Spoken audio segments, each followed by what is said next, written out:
11s plus 6.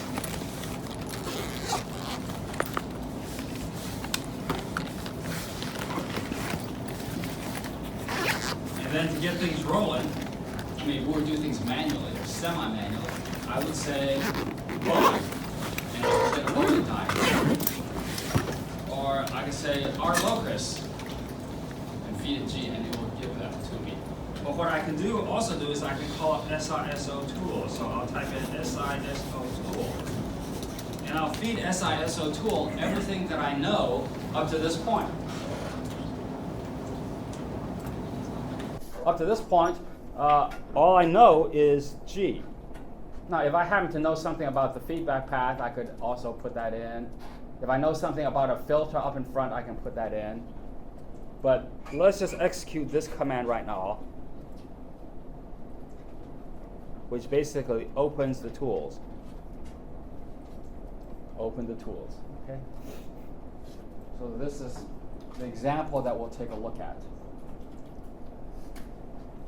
I'll confess I've been using a older version of MATLAB in my office. It's probably about 4 or 5 years old, I think.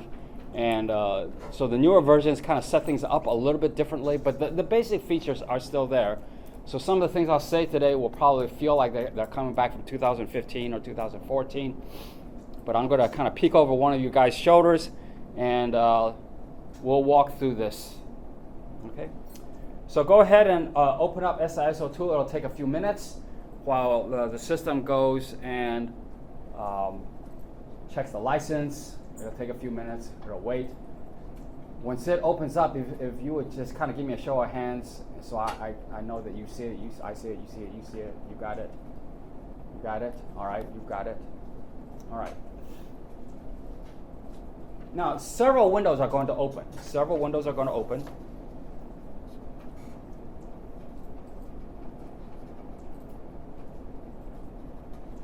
One of them is what I call a configuration window. Okay. And by configuration, what I'm saying is that this SISO tool will say, well, what kind of single input, single output system are you looking at? Are you looking at something like this, or are you looking at something like this? So what I recommend you do is go ahead and take a look at that configuration window, and then go ahead and close it.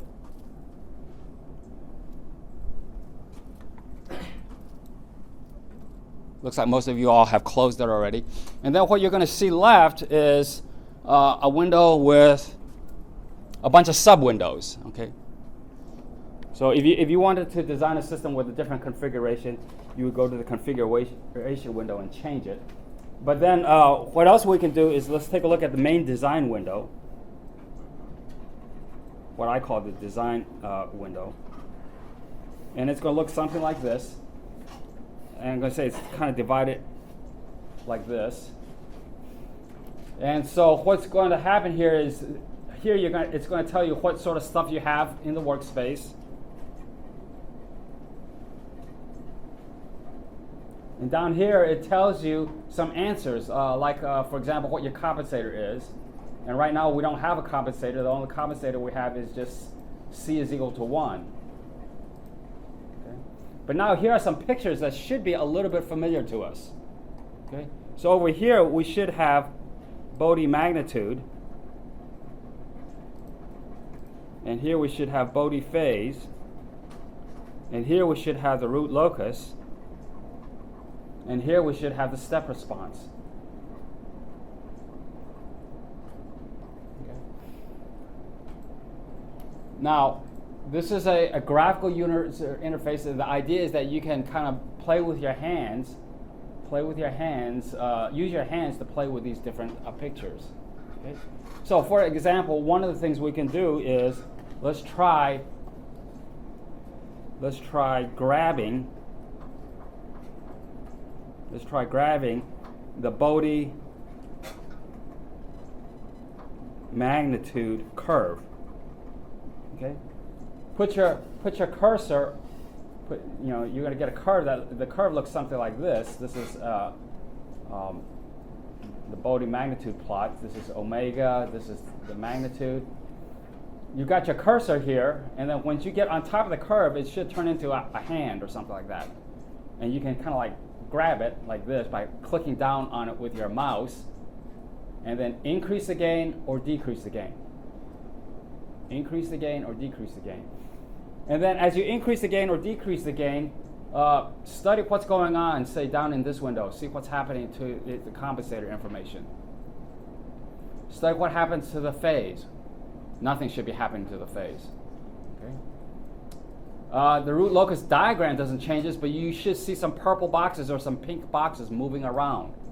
Okay, notice that those pink boxes are on the root locus, and those are the actual closed loop poles for a particular value of k. And as you increase the gain or decrease the gain, the closed loop poles, the pink boxes, will move around. And you should also see the change in the step response. Okay, so go ahead and play with that a little bit. Play with that a little bit. Try grabbing the magnitude plot. Okay, we should be see the changes in the other plots. In particular, look what happens when you have too much gain. The system should become, the control system should become unstable here in the time response. The pink boxes over here in the root locus will go over into the right half plane. Okay. And we'll walk around a little bit and kind of peek to see if you all are seeing that.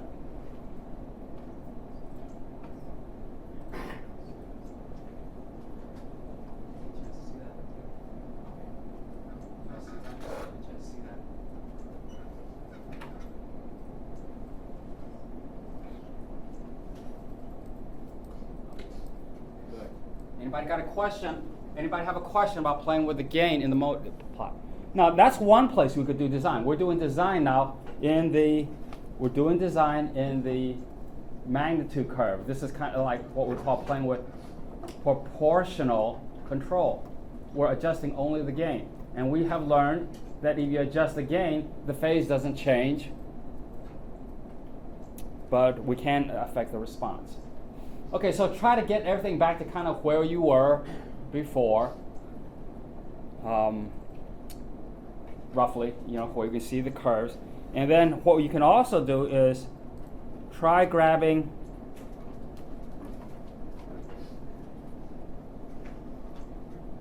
root locus boxes.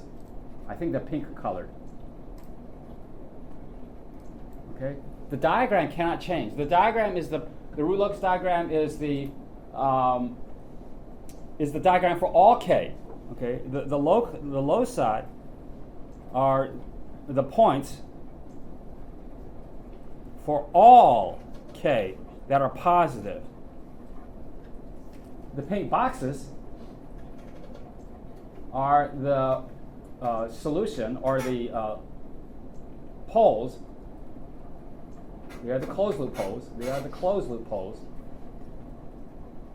They are the closed loop poles for a particular k. Okay. So if you grab a box and you move it along a curve, you will change the gain k. So you should be seeing that. So go ahead and grab a pink box and then see what happens. Study the other windows. Okay, study the other windows. You should see the Bode diagram move up and down.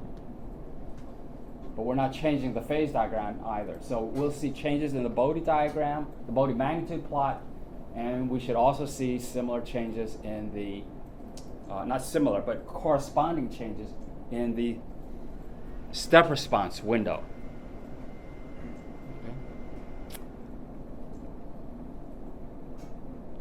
And if my memory is correct, at least in the older versions of MATLAB, as you adjust things, some information down in this corner here changes.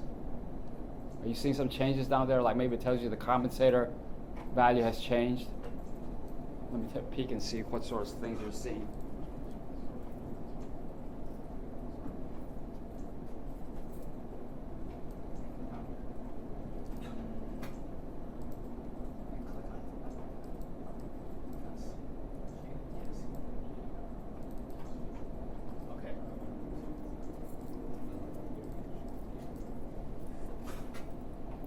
Okay, so it appears that the model has changed. I mean, the windows have changed a little bit. This detail is a little bit different. It does tell you the workspace. I'm going to just kind of sketch out what you should be seeing here over on this window. It tells you here what are the blocks. For example, it'll tell you got some blocks like C, G, F, and something like that. These are the block names. Click on one of these. Click on this one. And then the information about that should appear here.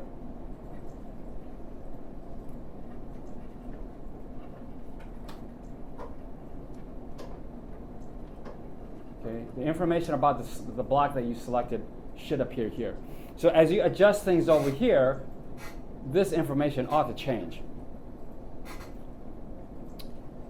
Now there was a time when you could also say, I don't want to do things graphically, I want to do things manually. There used to be a time where you could maybe double click on this and adjust the information in here. You can maybe type numbers in here, and then things will all correspondingly change over here. So you could adjust things graphically and see how the data change here, or you could change the data here and see how things change graphically. Yes? You double click on the top there. Double click on it and the window pops up. Okay. So you can go manually back and forth. So you can, so I'll say click here or double click.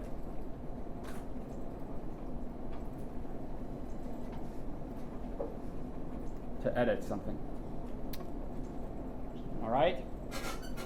Now, we have studied also editing the Bode plot, and we've been looking at editing, just getting an introduction of editing the root locus plot. So what we want to do now is we want to say we're not satisfied with just proportional control. We want to add some poles and zeros.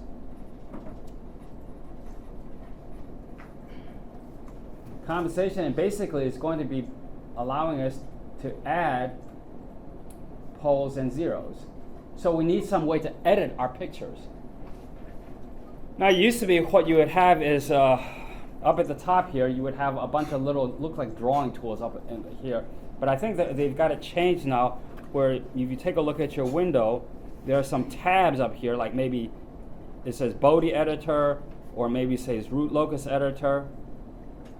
So you say, which one do you want to edit? So you click one of the tabs and you should see some tools pop up. They're very, very simple tools. And there will be some symbols that should be familiar to us now. You'll see this and you say, oh, that's a 0 I could add. And you'll see this, I could add a pole. You'll see something that looks like this, which says I can add a pair of zeros, or I can add a pair of complex poles like this. In these graphical tools. And of course you'll see the ubiquitous eraser. Okay. So what you could do is you select something. So I want to put in a 0. So you click on this.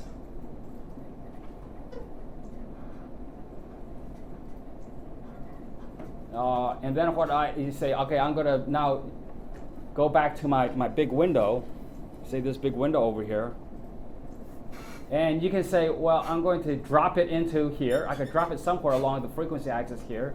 So in the Bode diagram, you could in the Bode magnitude plot or in the Bode phase plot, you could drop it, or you can put in the root locus, you can drop it somewhere on the diagram. So you can just go ahead up, select what it is that you want to drop into the diagram, and then plop it in here. Now let me ask you a quick quiz question. Can you plop it into this picture, the step response? Can you drop a 0 or a pole here?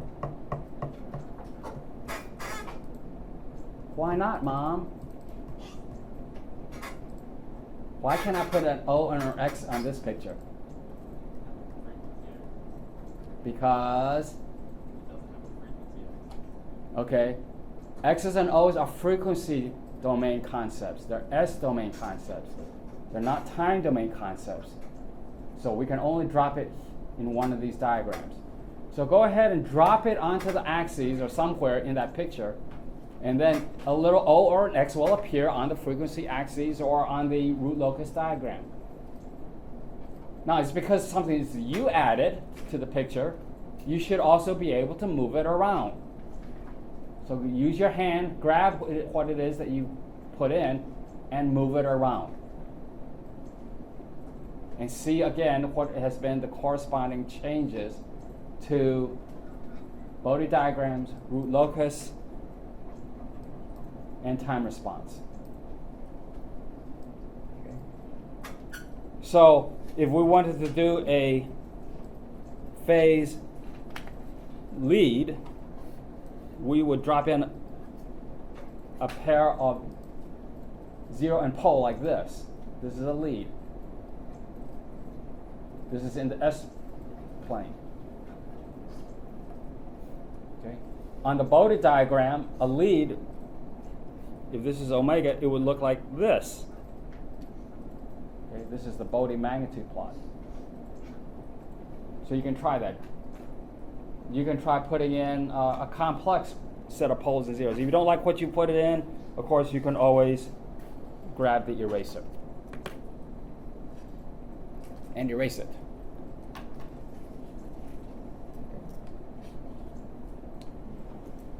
So what I recommend you do is, as you study the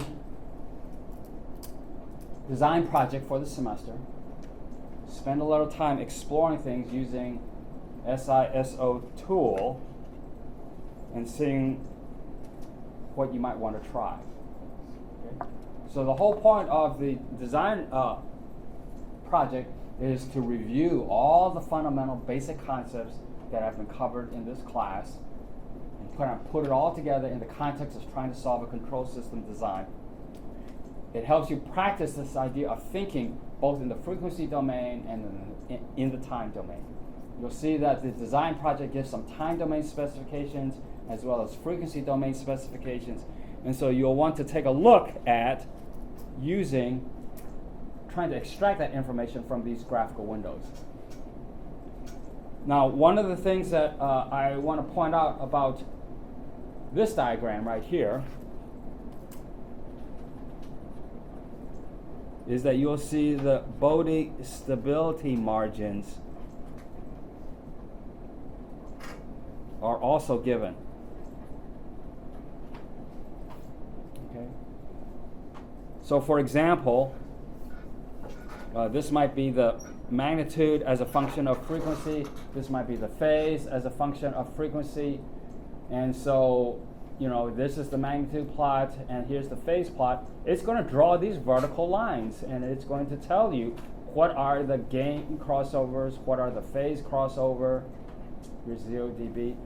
And it'll have a little message down here. It'll tell you whether it's a stable or unstable system. Okay. So go ahead and use your hands, grab this diagram, play with it, and watch these lines move around. You practice doing this manually, you'll see how these lines move around because the gain crossover and the phase crossover have changed. And the margins are down here. The margins are listed.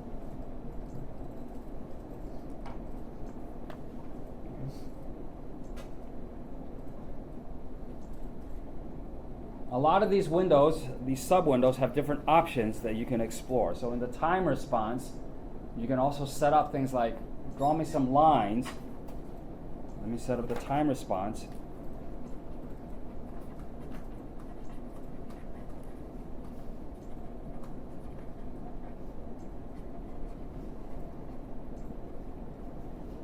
The time response window has, you have a response like so, and you can ask it to turn on plus or minus 2%. And it'll tell you what is the 2% settling time. And in fact, I think this number 2% can also be adjusted. There's another window you explore somewhere. There's an option for you to decide, is it 2% or is it some other number? You can ask it to find, for example, what is this overshoot, peak value here. You'll see that in the design project, I asked for a certain settling time, a certain overshoot. And so all that information can be found here. Yes, question? On the design project, you specified settling time, but you didn't specify percentage. I gave settling time, but I didn't give an overshoot. No, you gave a percentage, or you gave an overshoot, but you didn't give a percent for settling, so we could just choose an arbitrarily high settling number. Yeah, I would probably count off. The question is, could somebody say, could I do 20% as a settling time? And I would say, you're not a very good engineer. I don't want an elevator that's 20% off in settling time. I want the floor to be within, probably for tripping, probably less than a percent. So 2% is the default. You want to just leave it at 2%, you can. You want to change this, go ahead and do it for your own curiosity, but choose a reasonable engineering number. I think anything less than 5% might be reasonable. Depends on the application, If you're shooting targets with a shotgun, within 5% might be close enough to bring down that bird. But if you're trying to get your elevator floor to settle at the building floor, 5% is probably way too big an error. 2% may even be a tripping hazard. I don't know, what is 1% of 10 feet? That may still even be enough to trip. So you got to choose a settling time, a settling error, which is reasonable for the application. All right, so you can explore these things when you're writing a report. You could use some of these windows, cut and paste or something like that. You might want to still consider going back to using the old, what I would call semi-manual commands, Bode, RLocus, and step. Those drew in figure windows. Those were MATLAB tools that existed before SISO tool existed. SISO tool also allows you to take a look at some other types of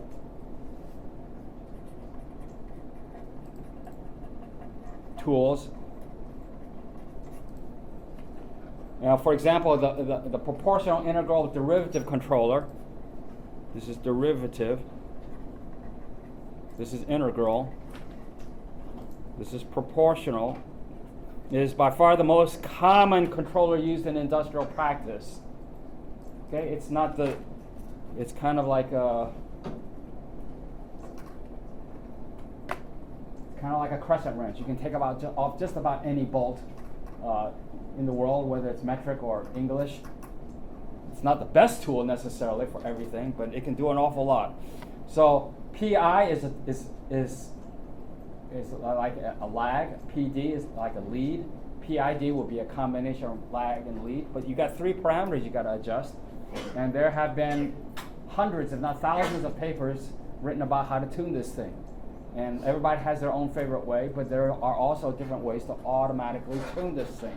So you might explore in the configuration or in SISO tool the PID controller. But if you do use a PID and you decide to auto-tune it, I want some justification in the discussion.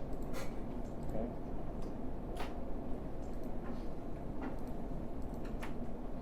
But it's there for you to explore. Okay, that's about all I have that I can think of right now to say about SISO tool. I encourage you to explore it. Next week when we come back to class, we're going to continue practicing manual design of the root locus diagram. And so we'll go back to doing things on paper.